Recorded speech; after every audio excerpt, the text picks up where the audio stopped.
Engraçado, ele está dando uma mensagem aqui. Transmita o Zoom reunião para um serviço de transmissão personalizado.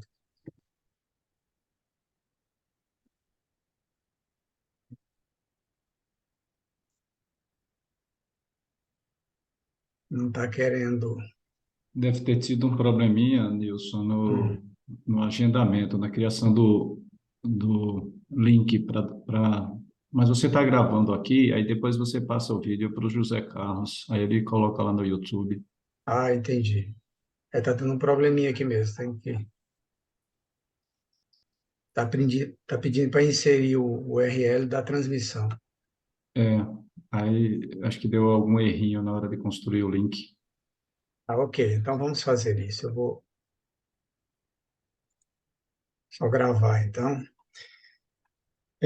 Estando no horário regimental, eu declaro aberta essa sessão desta segunda Câmara do Conselho Administrativo e Tributário, nesta sexta-feira, 25 de novembro de 2022. Muito bom dia às conselheiras Ivone Maria, Valéria Fonseca, conselheiro Fábio Eduardo, Simão Rima, e também o representante fazendário, doutor Renato, o representante do sujeito passivo, doutor Tiago Passos, a nossa secretária Chauane, bem como doutor Eli, que está na sala de espera, e a doutora Karine.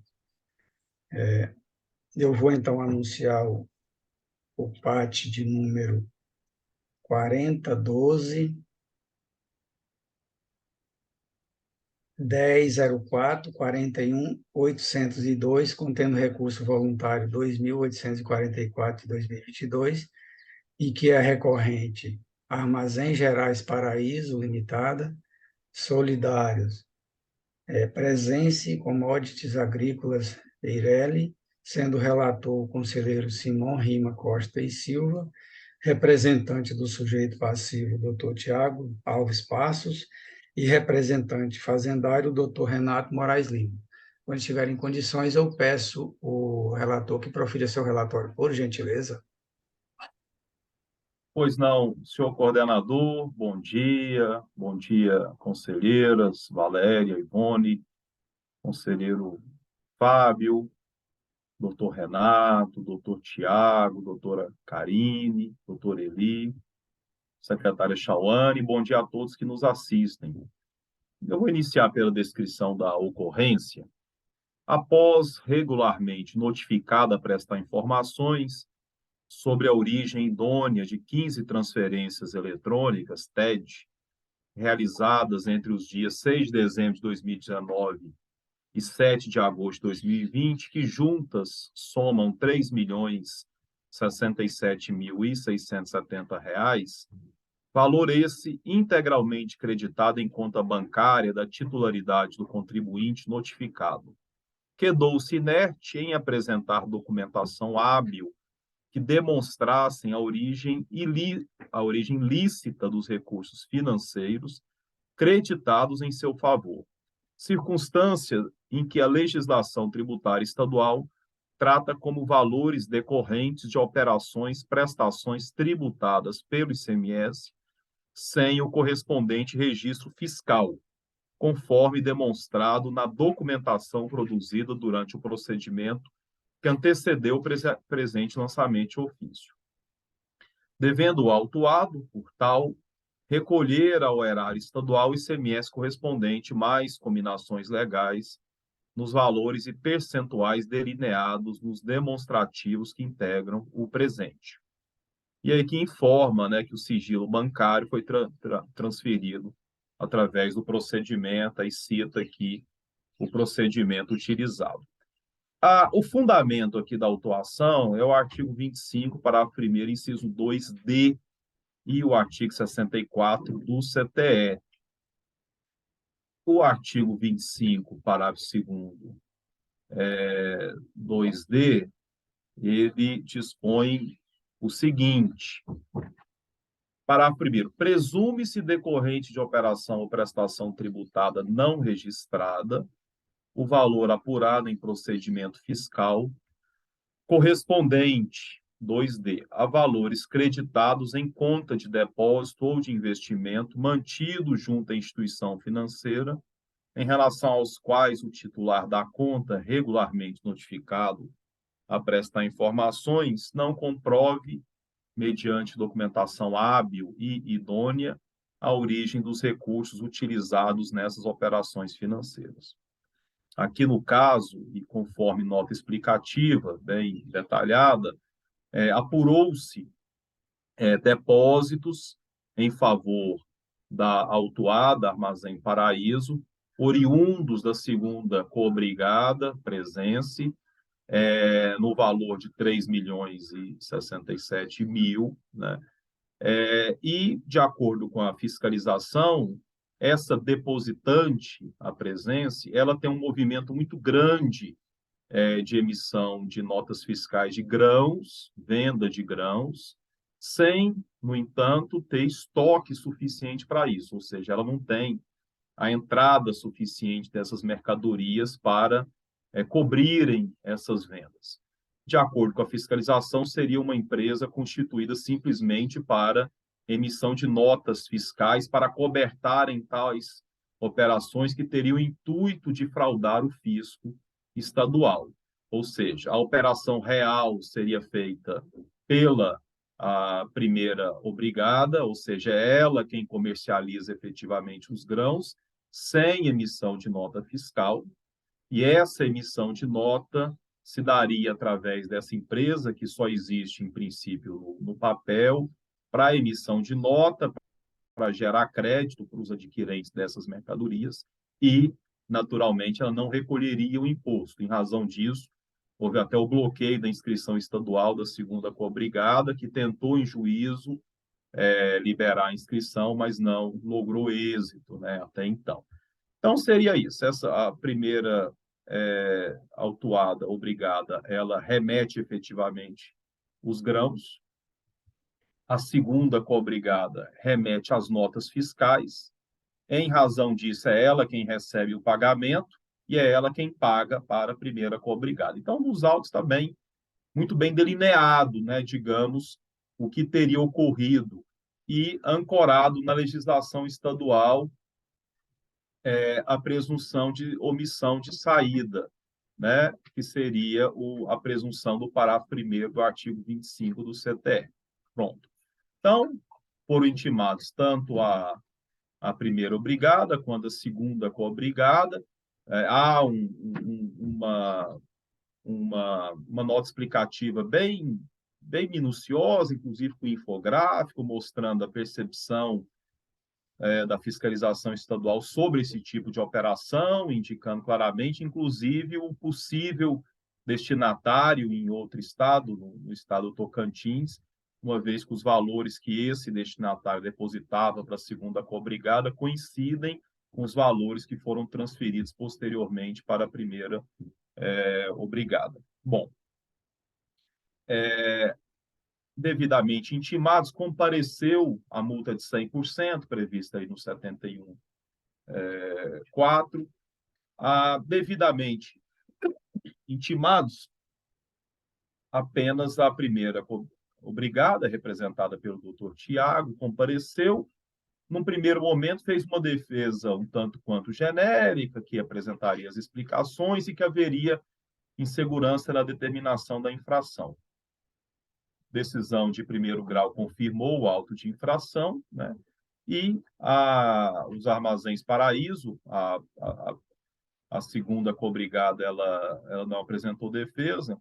Armazéns Paraíso compareceu através de recurso voluntário, falando que houve aí uma inversão do ônus da prova, que não compete a ela, fazer essa prova de que não fez essa movimentação, que havendo dúvida deveria ser interpretada a favor do contribuinte, né? E trouxe aqui 2 pontos que merecem mais atenção. Fala amplamente que vai demonstrar a origem dos depósitos, pedindo que converta em diligência em razão disso.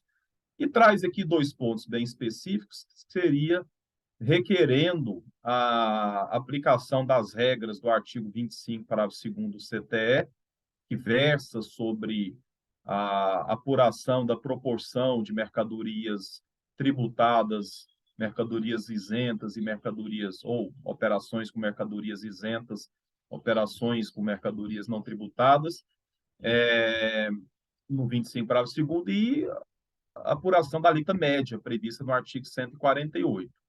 Então, esse é um ponto que merece aqui uma atenção, porque de duas uma, né? Ou parte para julgar aqui o mérito em si, ou, de fato, teria que solucionar essa questão que seria antecedente ao julgamento, que seria a regra do artigo 25, o artigo 25 que é o fundamento do auto, parágrafo 2º.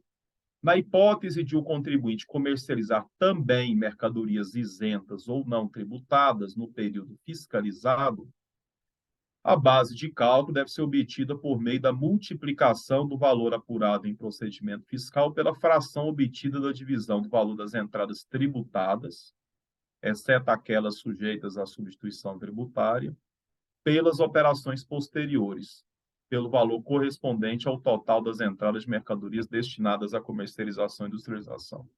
Então, seria aqui apurar a proporção dentro da operação do sujeito passivo, que seria no montante total, o que seria a operação tributada versus não tributadas ou isentas, né?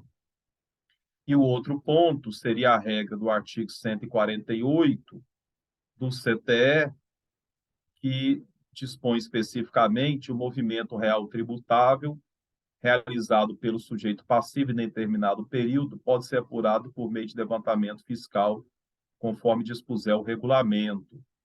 Inciso 6, a alíquota efetiva média praticada pelo sujeito passivo no período fiscalizado, tomando-se por base todas as operações internas tributadas, na impossibilidade de se determinar a mercadoria correspondente ao lançamento, sendo que a referida alíquota deve ser obtida, e coloca aqui as hipóteses. Então, aqui, o fundamento é há uma presunção de omissão de saída, ancorado nesses depósitos, sem origem, só que a fiscalização ela foi além, ela não só mostrou que havia depósito, intimou o sujeito passivo, ele foi intimado anteriormente, né, para explicar de onde surgiram aqueles valores, sobretudo num quadro ali de fiscalização mais ampla, percebendo a movimentação atípica de grãos, né, ao redor dessa segunda cobrigada, pediu uma explicação e a explicação não veio, autuou. Só que a fiscalização foi além, ela demonstrou que efetivamente havia ali um terceiro em outro estado que seria o provável adquirente dessas mercadorias. Então, nesse contexto, seria essa empresa no Tocantins, para a qual foram emitidas as notas da segunda cobrigada.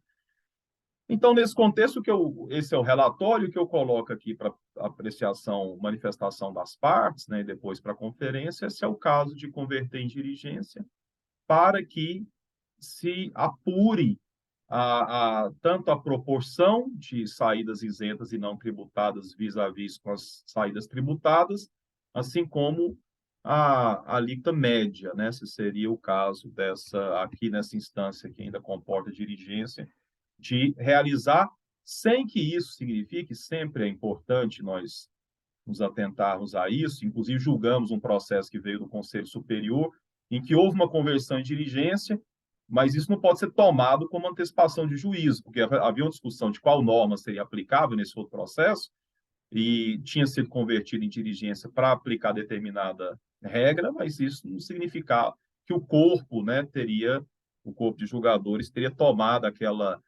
aquela segunda regra como a prevalecente. Era, bom, mostra como seria nessa segunda regra, depois a gente decide qual que aplica. Aqui, da mesma forma, vamos trazer esse elemento, porque tanto aqui quanto eventual recurso para o Conselho Superior, pode ser que haja quem entenda que seria o caso de apurar segundo essas regras, mas pode ser que haja quem não entenda. Então, não é antecipação de juízo, é para liquidação de voto, para trazer para julgamento, conforme, atendendo, inclusive, a pedido. Isso não é de ofício, é um pedido da recorrente. A recorrente está requerendo a apuração desses valores nesses termos, né? Então, para atender o pedido, inclusive garantindo o contraditório ampla defesa e trazendo esses elementos extra ao processo, seria um encaminhamento para trazer, né, essa apuração nestes termos, que não significa necessariamente que será menor do que foi apurado, que foi aplicada uma alíquota de 12% sobre a operação supostamente omitida. Então, é esse o relatório com esse primeiro encaminhamento para apreciação das partes e dos colegas. Obrigado, doutor Simão. Com a palavra, o doutor Tiago Passos, preferencialmente sobre essa proposta de resolução do doutor Simão, inicialmente. Bom dia a todos, senhor coordenador, senhor relator, doutor Simão, demais doutores conselheiros, novo representante fazendário, doutor Renato. Como muito bem dito, no brilhante relatório do doutor Simão, a acusação fiscal de que a empresa foi autuada porque supostamente teria vendido mercadorias acobertadas de documentação fiscal correspondente aos valores creditados em sua conta corrente pela empresa Presense. Diante da ausência justificativa para os depósitos efetuados, foi presumida a comercialização de mercadorias sem emissão de nota fiscal, exigindo um imposto de R$ 368.120,40, correspondente a uma alíquota de 12%. Bom, a defesa entende realmente que era necessário fazer essa diligência, né, realizar essa diligência, porque ocorreu uma presunção. Omissão de saída de mercadoria tributada pressupõe a aplicação da regra prevista no artigo 25, parágrafo 2º do CTE, cálculo da proporção de mercadorias isentas e tributadas, e do cálculo da alíquota média utilizada no período, conforme determinado no artigo 148, parágrafo 1º do inciso 6º do CTE. Enfim, nenhuma das duas regras elas foram utilizadas no presente lançamento para apuração do imposto supostamente devido. Tais cuidados não foram tomados no levantamento fiscal. Essa circunstância ela caracteriza nulidade.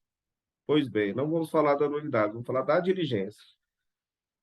Importante destacar que a mercadoria não foi apreendida. Não se sabe exatamente qual a mercadoria referente à suposta saída sem emissão de nota fiscal. Teria sido milho, soja, adubo, mercadoria isenta, fertilizante? Não se sabe. Diante disso, a empresa recorrente, ela entende, sim, que deve ser convertido o julgamento em diligência para que o autuante faça a aplicação da regra prevista no artigo 25, parágrafo 2º do CTE, cálculo da proporção de mercadorias isentas e tributadas, e do cálculo da alíquota média utilizada no período, conforme determinado no artigo 148, parágrafo 1º, inciso 6º do CTE. Sem mais. Obrigado, doutor Tiago. Doutor Renato, com a palavra. Pois não. Primeiramente, desejo aqui bom dia ao senhor coordenador, ao senhor relator e conselheiras Ivone Valério e doutor Fábio. Também desejo bom dia ao secretário Chauane, ao meu colega, doutor Eli, e a doutora Karine, que juntamente com o doutor Eli se encontram na sala virtual, porém não na mesa de julgamento. E desejo também bom dia àqueles que nos acompanham pela internet. Senhores, eu entendo que essa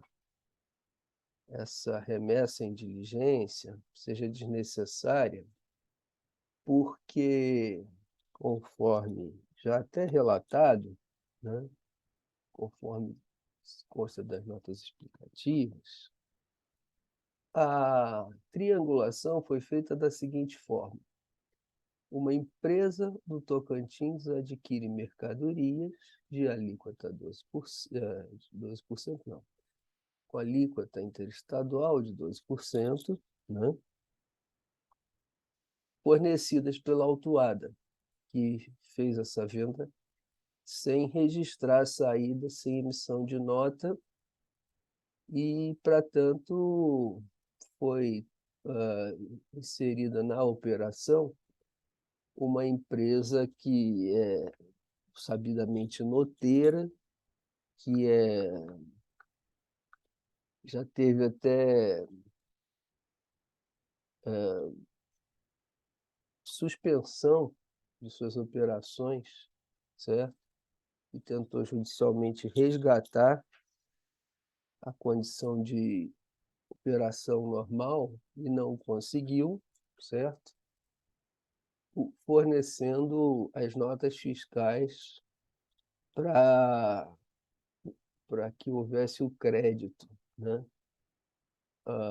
dessas mercadorias. Nesse caso, senhores, fica bem caracterizado que as mercadorias foram todas sujeitas à tributação normal, com alíquota de 12%, em venda interestadual para a empresa do Tocantins, sendo a base de cálculo o próprio valor comercial. Isso é o que se afirma, né? E se existe algo diferente disso, né,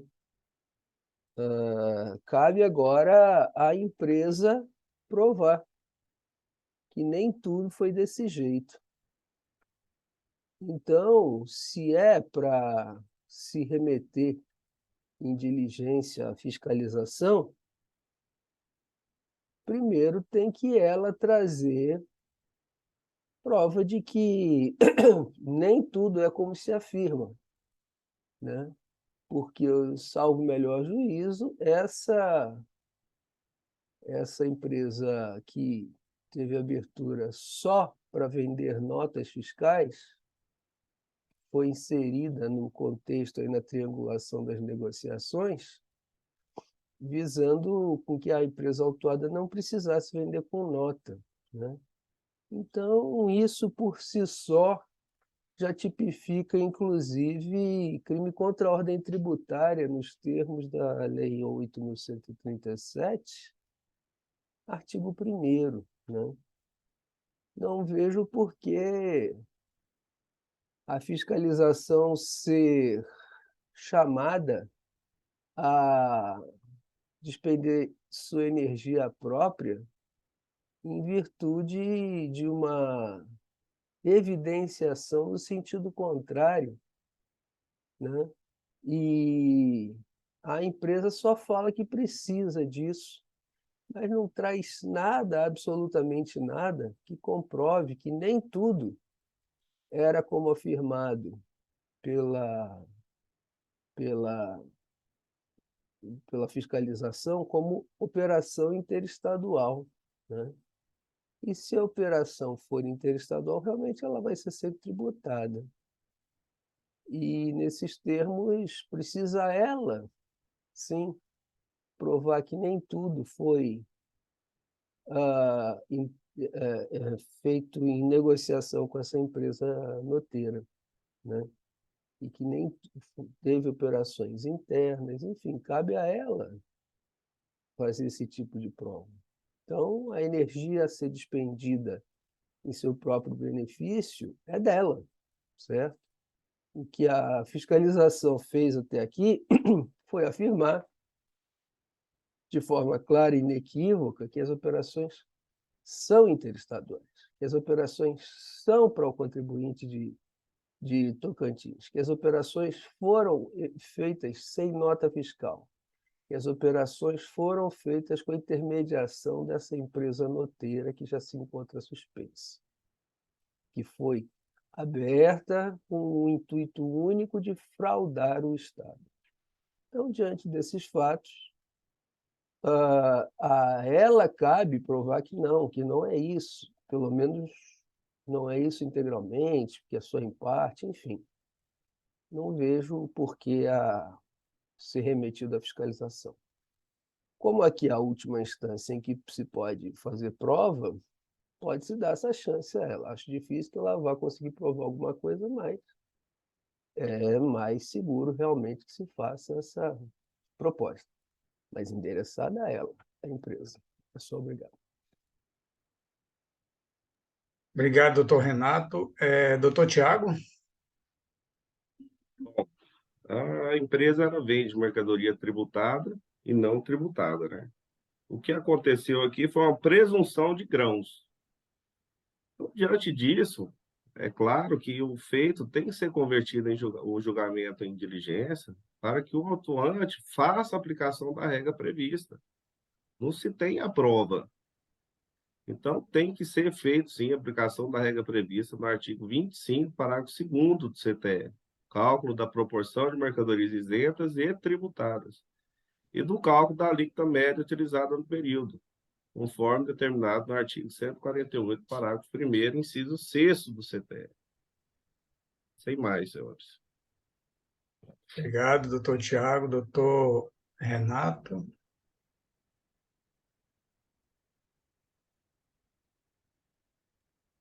Esse seria o caso onde as saídas não teriam uma comprovação por, vamos supor, um levantamento específico de mercadorias, onde você tem uma comprovação de que houve saída sem nota, mas não se sabe para onde, né? Em não sabendo para onde, pega-se todas as entradas, verifica-se quais são sujeitas à tributação normal e quais são sujeitas à isenção e não incidência. Desculpe, isenção e não tributação. Isentas e não tributadas. Aplica-se esse mesmo percentual às saídas e calcula-se, além dessa base de cálculo nesses termos, a alíquota das mercadorias, né, próprias, chegando-se a um valor médio de alíquota do todo, né?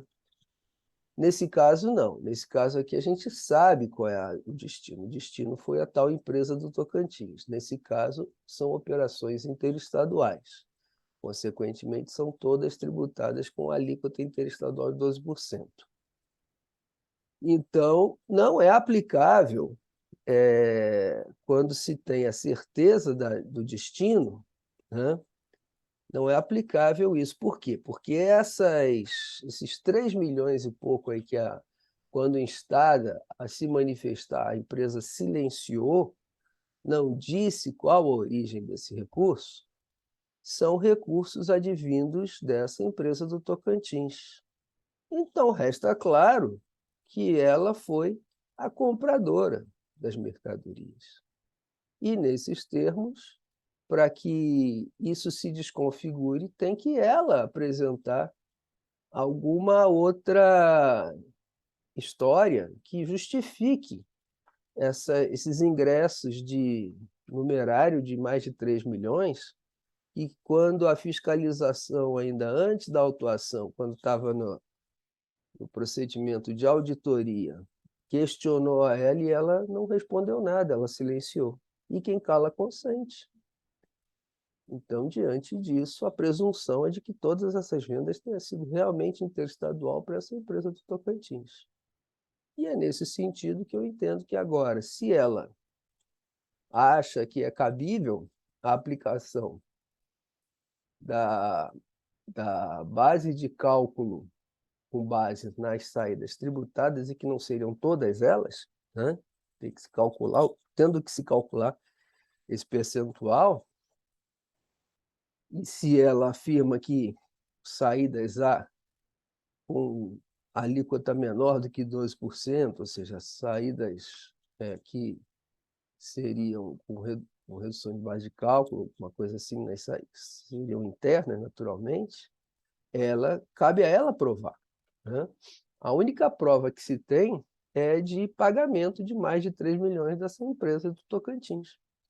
E, com base nisso, todas essas mercadorias foram a ela destinadas. Então, insistimos que, se a diligência for feita, há que ser feita à empresa. É só obrigado. Obrigado, doutor Renato. Conferência? Sim, eu entendo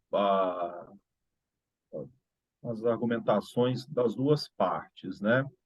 Efetivamente, a fiscalização ela foi muito minuciosa, demonstrou, né, a triangulação, mas efetivamente eu acredito que o juízo, se dá para ter firmeza de que as operações foram para o Tocantins ou não, ou se parte foi, parte não foi, seria até um momento posterior à diligência. Eu acredito que com essa liquidação, digamos, de proporção e alíquota média realizada, no momento de julgamento, o julgador pode falar, olha, eu não vou, que pode ser, inclusive, que, salvo engano, a alíquota interna para a soja e milho é de 17%, correto? Porque essa alíquota média ela vai levar em consideração essas alíquotas de operação interna, inclusive. Pode ser que venha, inclusive, até mais alta, não sei, assim, que eu não, né? Então, eu acredito que o juízo, que pode ser que chegue, vamos supor que menor do que 12%, essa proporção, e a alíquota média. Mas o julgador falou, olha, ok, mas não é o caso aqui, conforme o representante Renato falou, porque aqui nós sabemos que foi para o Tocantins e são 12%, porque as notas, os valores coincidem, e pelo princípio da verdade material, né, chegou-se aqui na própria fiscalização a essa conclusão. Mas eu acredito que seja para instrução processual, esse juízo sendo feito posteriormente, o processo ficaria melhor instruído e a decisão mais rígida, digamos, inclusive para efeito eventual revisão no Conselho Superior, acredito. Então, eu, entendendo as argumentações de lado a lado, eu até avançaria reforçando, não é antecipação de juízo, não significa que a gente entenda que, nesse caso, a proporção deve ser aplicada ou a alíquota média, em razão, inclusive, dos elementos específicos desse processo, que trouxe as informações sobre essa empresa do Tocantins. Mas eu acredito que, mesmo assim, atender o pedido da recorrente seja importante para a instrução processual. Encerrada a conferência. Então, o doutor Simão já fez a proposta de resolução, né? Eu indago, doutor Simão, se já pode considerar lida ou não? Sim? Se for aprovado, sim. Sim. Então, tá. Doutor Fábio, como vota? Um bom dia a todos, né? Eu vou acompanhar o doutor Simão, e só fazer um pequeno comentário, não discordando, mas assim, até para dar justificativa do que a gente discutiu em relação a esse processo. O doutor Simão até mencionou o fato de que o valor pode vir assim, majorado, né? Então, foi nesse ponto que a gente teve até dúvida se a motivação para a diligência estava demonstrada pela parte, porque senão ela ia pedir uma diligência para piorar a situação dela, né? Não resolveria para ela, ou seja, ela não teria esse interesse, vamos dizer assim. E pode ocorrer, né? Não pode aumentar esse auto, mas pode fazer, assim, é possível que o autuante faça o lançamento complementar no outro auto de infração. Então, num determinado momento, nós até discutimos isso, né? Se não deveria ser mandado para o doutor Tiago mesmo, mas não para ele resolver a questão, mas para ele demonstrar motivação, ou seja, de que a gente mandando em diligência ia atender o seu interesse. né? Porque pode ser o contrário, né? O tiro pode sair pela culatra. Ele pode ser, assim, onerado ainda com um auto complementar, porque os fatos geradores ainda não foram alcançados pela decadência. Mas, assim, de qualquer forma, né, o físico tem melhor condições de fazer essa apuração desses dois percentuais do parágrafo 2º e da alíquota efetiva média, né, e também em fazendo já apresentar o valor do imposto, né, que resultado desse cálculo. Como disse o doutor Simon, não é uma antecipação de julgamento. Nós vamos trazer mais elementos. Aqui é a última fase que se pode mandar o auto em diligência, né? Pode ser que essa dúvida ela venha a existir, eventualmente, se esse processo for para o Conselho Superior, né? Também, por outro lado, né, se o valor vier maior, então o argumento do sujeito passivo, o argumento do doutor Tiago, já fica resolvido, né? Então, assim, se a alíquota que vier é maior do que os 12, então esse auto permanece, sem, assim, fica completamente afastado essa argumentação, essa tese da defesa. Então, até num certo sentido, seria processualmente mais econômico mesmo mandar esse processo em diligência, né? E, sobretudo, pela observação que o doutor Simão fez, porque atende, né, o pleito aí do sujeito passivo, ou seja, ele quer ver essa informação no processo e acha que, com isso, vai ter seu interesse atendido, né? Então, eu acompanho o doutor Simão. Obrigado, doutor Fábio. Doutora Ivone, como vota?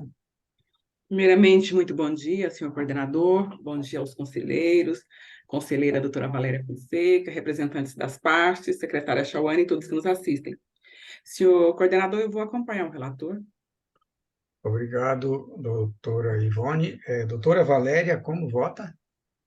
Bom dia, senhor coordenador. Bom dia, conselheira Ivone, secretária Chauane, doutora Karine, conselheiro Fábio Simon, doutor Renato, doutor Tiago e demais ouvintes. Senhor coordenador, pelo que foi exposto tanto pelo relator quanto pelo revisor, eu acompanho a proposta. Obrigado, doutora Valéria.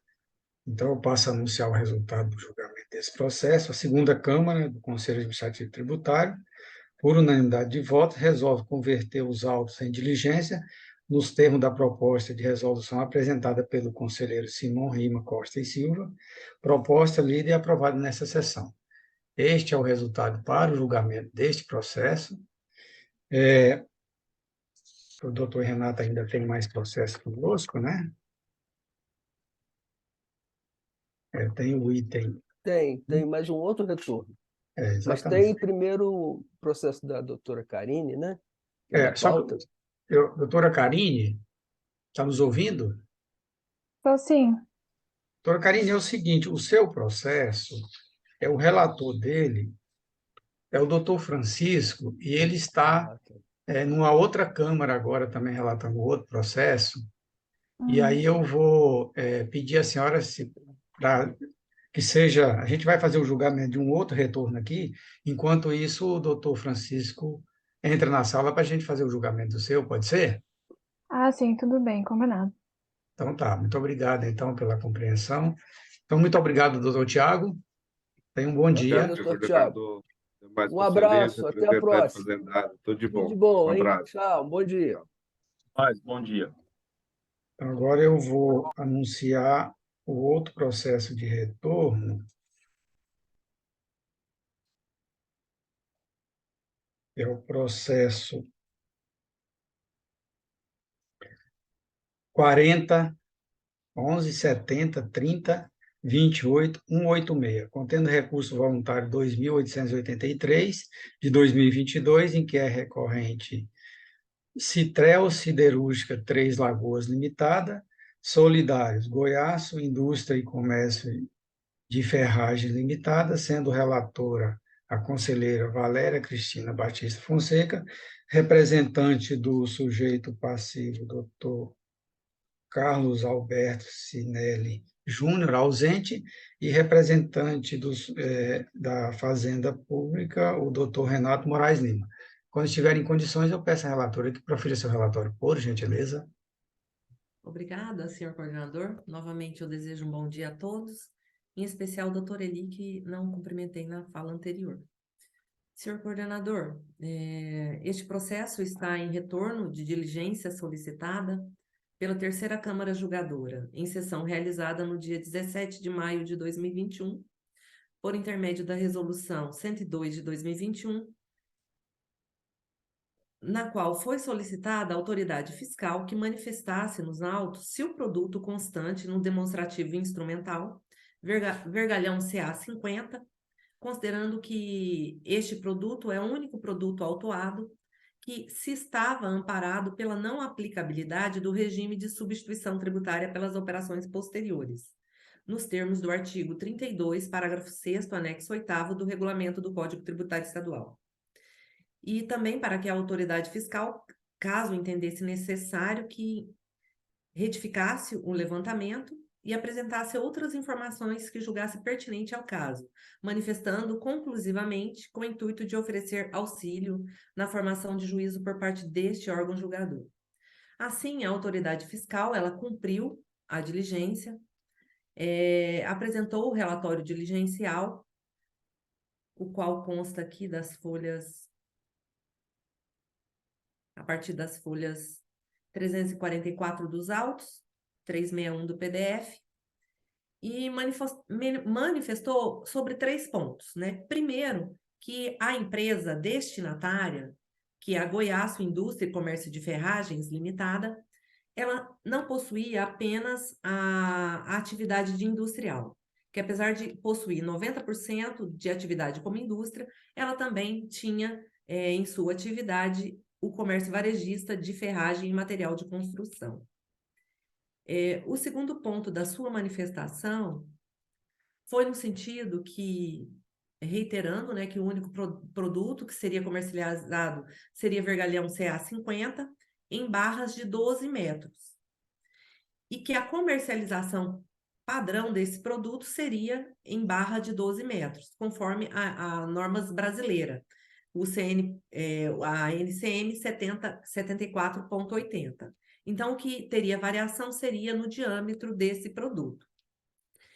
E ela também motiva na sua diligência a discordância quanto à argumentação apresentada pelas recorrentes, né, porque nesse processo em especial foi autuado a remetente do produto na condição de substituta tributária pelas operações posteriores e a destinatária na condição de responsável solidária, com amparo no artigo 45 e também no artigo 35 do anexo 8º do RCTE.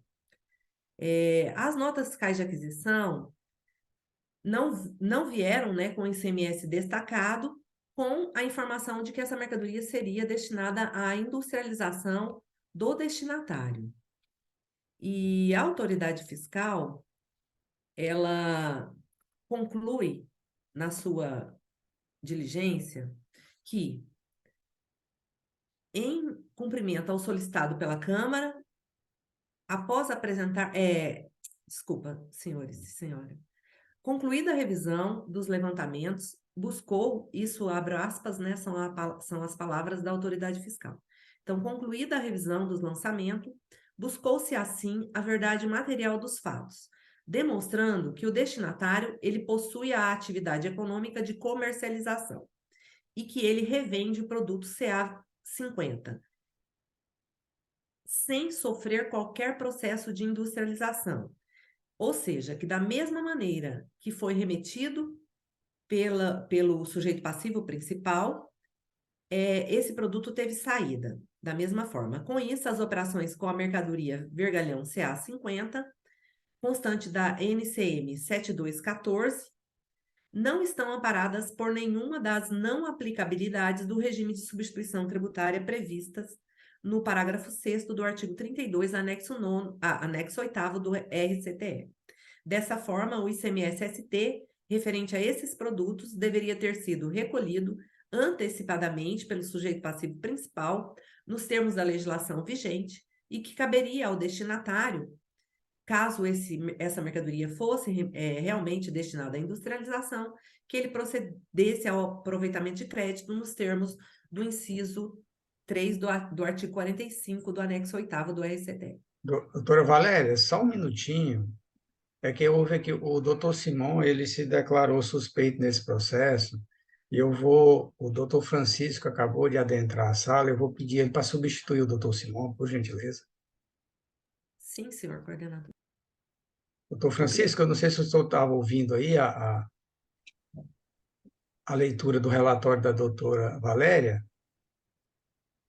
Senhor governador, eu perdi um pouco essa parte. Se você puder antecipar um pouquinho, conselheira Valéria. Sim, senhor, doutor Obrigado. Francisco. Na verdade, o meu objetivo aqui vai ser propor uma diligência, porém eu estava até considerando para motivar essa diligência. Esse Certo. processo ele está em retorno já de uma diligência solicitada pela então terceira Câmara Julgadora, considerando que o único produto que consta da autuação é vergalhão CA50. A cobrança inicial é de ICMS, substituição tributária pelas operações posteriores a serem realizadas no estado de Goiás. E foi incluída no polo passivo a remetente da mercadoria de outra unidade da federação e a empresa destinatária Goiás Indústria e Comércio de Ferragens Limitada. O objetivo da diligência anterior foi para que a autoridade fiscal manifestasse se, considerando as alegações apresentadas pelas recorrentes, se o produto vergalhão CA50 ele estaria amparado pela não aplicabilidade do regime de substituição tributária, considerando que seria remetido para industrialização.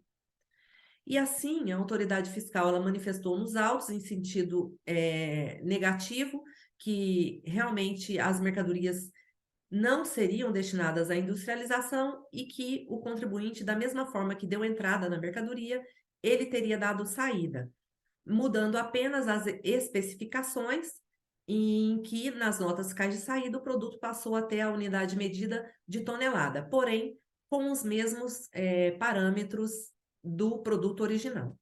Então, eu iria aqui já falando, considerando a manifestação do sujeito passivo pós-diligência. Então, o sujeito passivo, o destinatário goiano, ao manifestar, ele argue que é uma pessoa jurídica de direito privado e que possui como atividade econômica principal a atividade de corte e de cobre de ferro.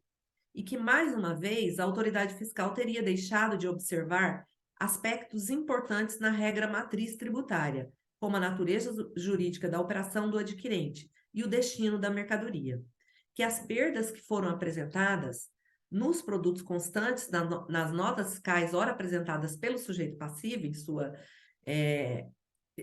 em sua defesa, são resultantes do processo de industrialização, onde foram utilizados outros insumos no processo e que, assim, deve ser aplicado a regra do parágrafo 6º do artigo 32 do anexo 8º do RCTE. Já o contribuinte, substituto tributário remetente, ao manifestar pós-diligência, ele argue que a autoridade fiscal ela teria efetuado uma análise superficial das informações contidas nos autos e com base em mera presunção, e concluiu que as mercadorias não foram industrializadas pela empresa compradora, né, que a autoridade fiscal não teria efetuado mera presunção e concluído que essas mercadorias não seriam destinadas à industrialização.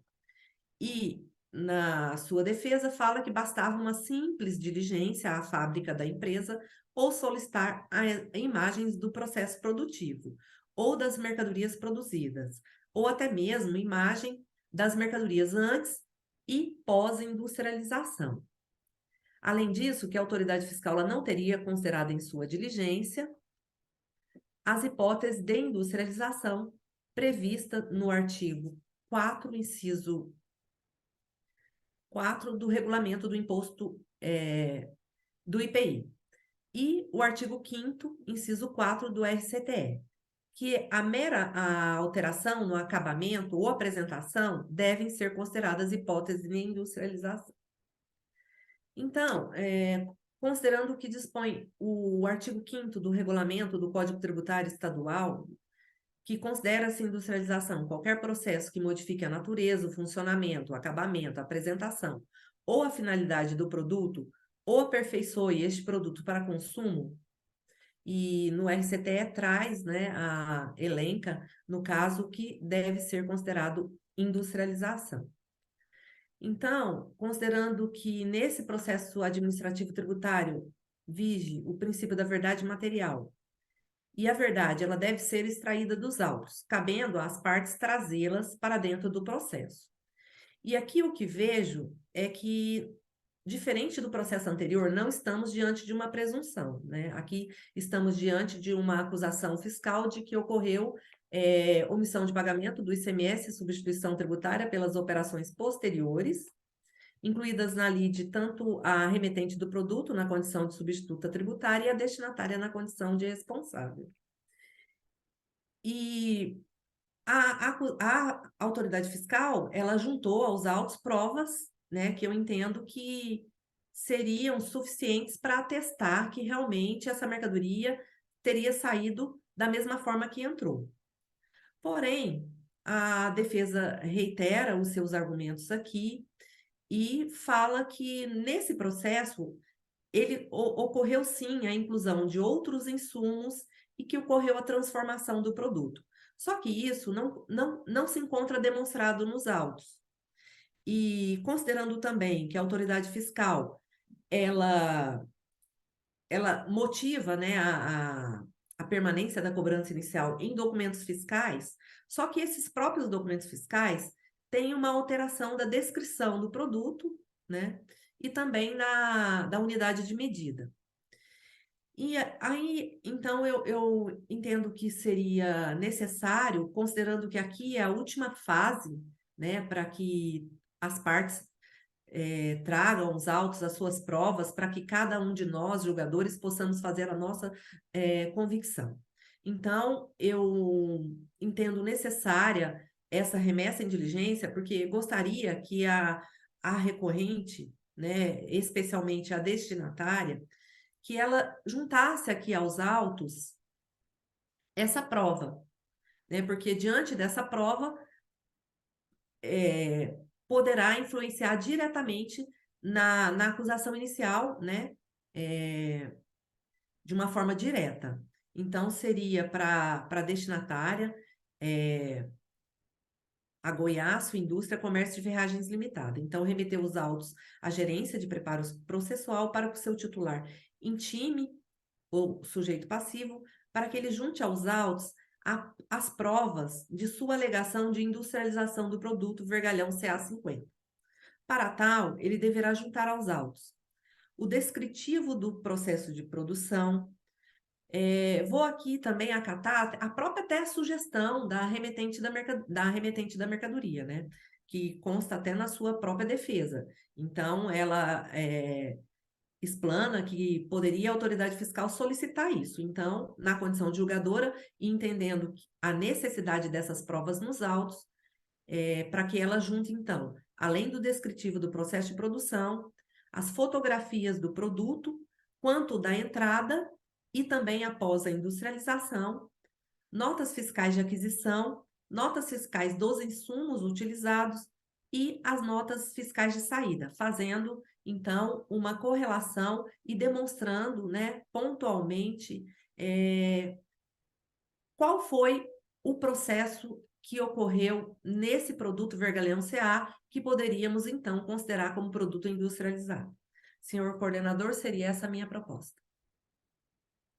Obrigado, doutora Valéria. Com a palavra, o doutor Renato, sobre a proposta de resolução da conselheira Valéria.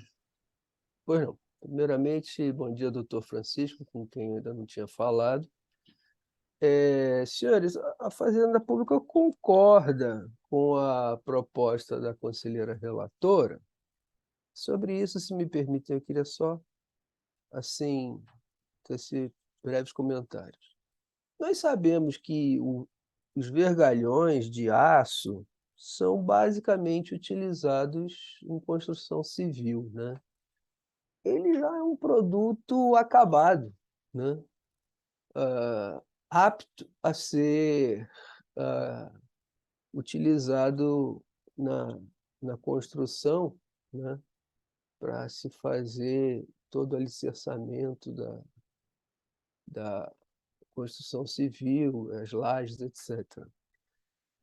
Penso eu que a utilização de vergalhão para industrialização não vai se fundir um vergalhão pronto e acabado para jogar numa moldeira e fazer um outro produto de aço. Para isso se usa lingote, né? Não vai se usar o produto acabado, que é muito mais caro. Salvo, é claro, se ela utiliza esse vergalhão para usar na fabricação de outra coisa, que no caso seria laje pré-moldada, alguma coisa assim, né? Eu tenho, assim, de plano, a ideia de que esse material já seja pronto e acabado para venda. Como não consta nada de que ele faça pré-moldados, penso eu que seja realmente para comercialização. Mas, se ele, por acaso, vende pré-moldados por ele fabricados, né, aí já começa a ter algum sentido. E nesse sentido, eu acho que a proposta da conselheira relatora vem muito bem a calhar, né, para que ele prove isso. Se não for isso, que outras utilizações para fabricar algum outro produto a partir de vergalhão seria? Eu fico aqui pensando, eu desconheço. Mas, enfim, eis que haja algum outro uso onde ele faça a dobra do vergalhão e solde com outro para, sei lá, vender uma estrutura de aço pronta para entrar na forma e fazer jogar o concreto, como é o cimento para concretar, não sei, né? Cabe a ele mostrar esses produtos. E eu acho que isso aí está bem definido na proposta trazida agora pela conselheira Valéria, né? Então, realmente, se ele trouxer os produtos que ele faz com o vergalhão, né? Se ele trouxer assim as quantidades utilizadas do vergalhão e de outros produtos para chegar a esse outro produto final, tudo mais, e se a produção dele no período autuado for condizente com essas compras de vergalhão, né, aí realmente fica configurado que não existe a substituição tributária, né? Mas vamos supor, se ele provar uma parte, outra não, pelo menos uma parte terá sido comercializada, e aí, nesse caso, pode ser uma parcial procedência. Enfim, não adianta a gente agora ficar loucubrando sobre isso, porque tem que ele trazer esses fatos. E, nesse sentido, realmente a Fazenda Pública concorda integralmente com a proposta da conselheira relatora para elucidar esses fatos. Muito provavelmente, depois que voltar desse resultado, talvez ainda tenha até que se submeter a uma revisão fiscal, mas isso é um passo posterior. Então, a Fazenda Pública concorda integralmente com a proposta. Só muito obrigado. Obrigado, doutor Renato. Conferência? Não havendo necessidade de conferência, doutora Valéria, essa proposta já pode ser considerada lida nessa sessão, se aprovada? Sim, senhor coordenador.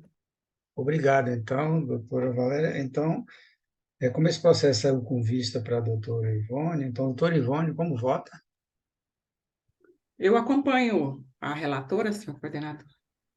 Obrigado, doutora Ivone. Doutor Francisco, como vota? Bom dia, senhor coordenador, novos conselheiros, senhor presidente fazendário. Estou de acordo, acompanho a conselheira relatora Valéria. Obrigado, doutor Francisco. Doutor Fábio, como vota? Com a relatora, senhor coordenador. Obrigado, doutor Fábio. Então, anuncio o resultado desse processo. A segunda Câmara do Conselho Administrativo Tributário, por unanimidade de votos, resolve converter os autos em diligência nos termos da proposta de resolução apresentada pela conselheira Valéria Cristina Batista Fonseca. Este é o resultado para o julgamento desse processo. Agora sim, eu agradeço a presença do doutor Renato e chamo aí a recomposição de mesa, né? Pois não, senhores, era realmente o último processo meu nessa sessão de hoje. Eu desejo um bom dia a todos, um abraço, um bom final de semana e até a próxima. Um prazer. Obrigado, doutor Tchau. Renato, até mais. Agora nós vamos para o processo do item 2 da pauta, que a doutora Karine Marra está aí aguardando. Doutora Karine, nos ouve? Ouço sim.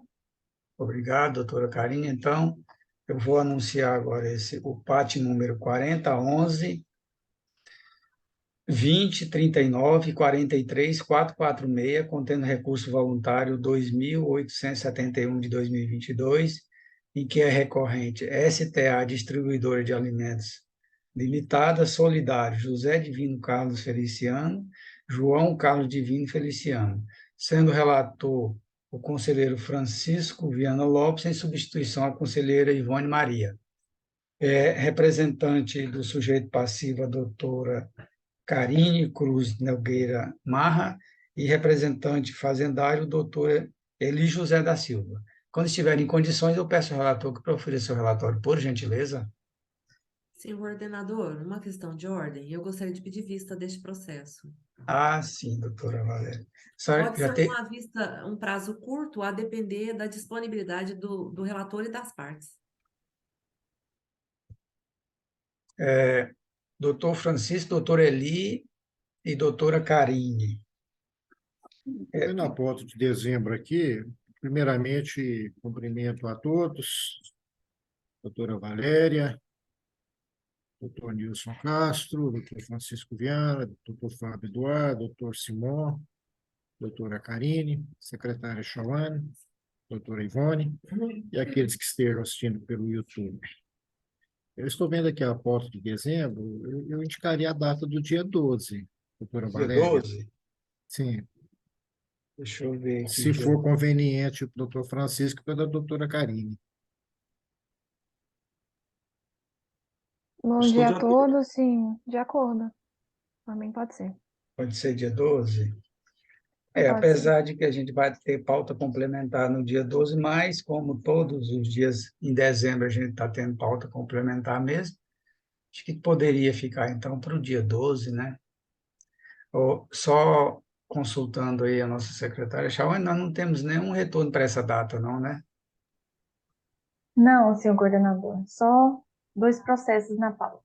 Só 2 processos Ordinária. na ordinária e 2 na Complementar. complementar. Então tá, Isso. então pode ser então para o dia 12, doutora Valéria? Sim. 12/12 de 2022. Doutor Francisco também, de acordo? De acordo, senhor.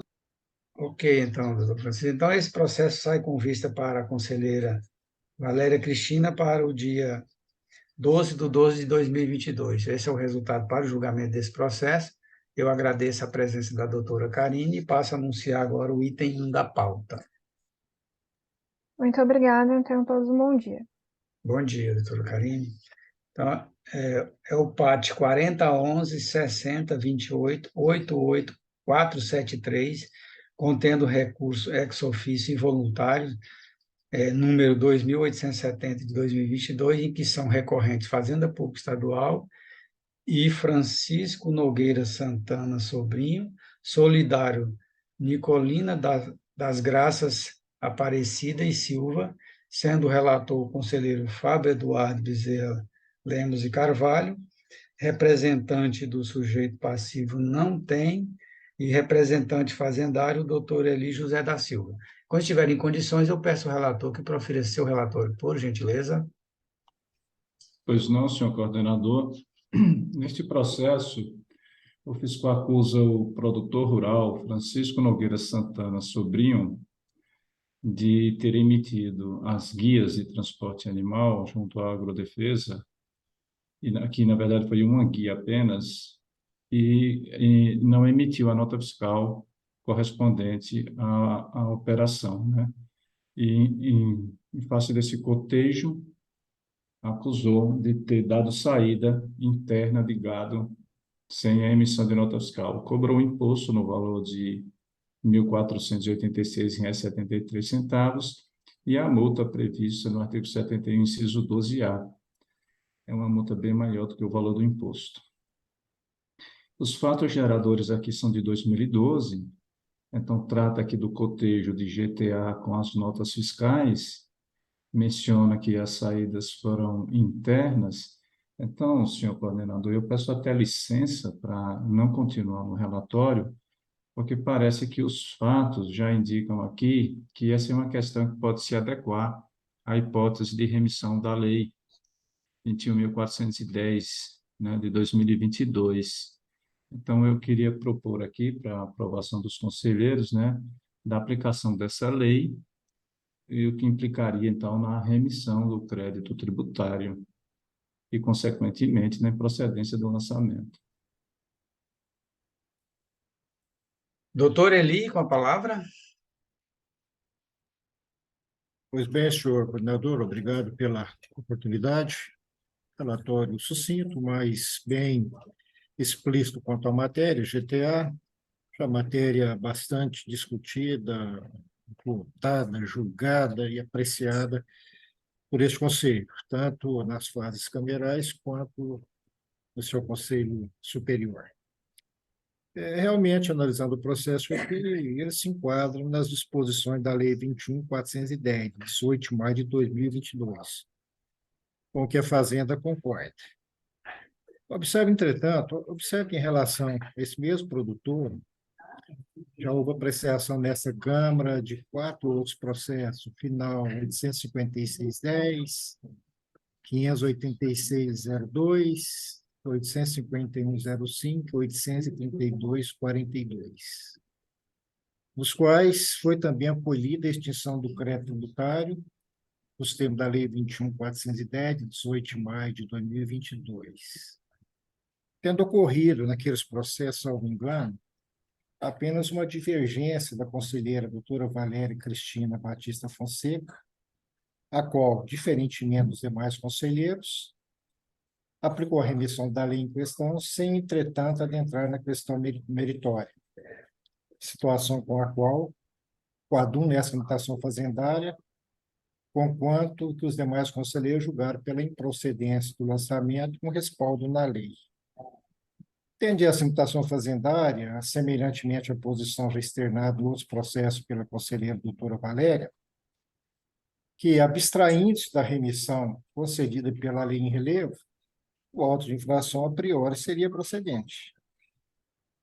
Essa é uma questão indubitável. Se abstrair da lei, pelo formato com que o lançamento se encontra, pelas especificações que foram nele contidas, pela legislação tipificada, o auto seria procedente. Nessa situação, a Fazenda entende que há que se aplicar a remissão da Lei 21.410, sem, contudo, adentrar-se no mérito com indicativo de improcedência. É simplesmente extinção nos termos da remissão determinada pela Lei 21.410. É a nossa manifestação, senhor coordenador. Obrigado. Obrigado, doutor Eli. Conferência? Não havendo necessidade de conferência, o doutor Fábio já antecipou o seu voto. A dever acrescentar mais algum detalhe, doutor Fábio? Não? Então, doutor Ivone, como vota? Com o relator. Obrigado, doutor Ivone. Doutor Valéria, como vota? Com o relator quanto à aplicação da lei da remissão, discordando apenas quanto à improcedência, que para mim o lançamento ele é procedente. Obrigado, doutora Valéria. Doutor Simon, como vota? Com o relator. Obrigado, doutor Simon. Então, sendo assim, eu passo a anunciar o resultado do julgamento desse processo. A segunda Câmara do Conselho Tributário, por unanimidade de votos, aplica a remissão do crédito tributário previsto na Lei 21.410, levando à extinção do crédito tributário, sendo a maioria dos votos com a resolução de mérito por improcedência, já a conselheira Valéria, que votou pela procedência do lançamento, contudo, a extinção do processo pela remissão prevista na lei 21.410. Seria este o resultado para o julgamento desse processo. E não tendo mais expediente para essa data de hoje, eu agradeço a presença de todos, convocando para a próxima sessão, na próxima segunda-feira, dia 28 de novembro de 2022, no horário regimental. Tenham todos um excelente final de semana.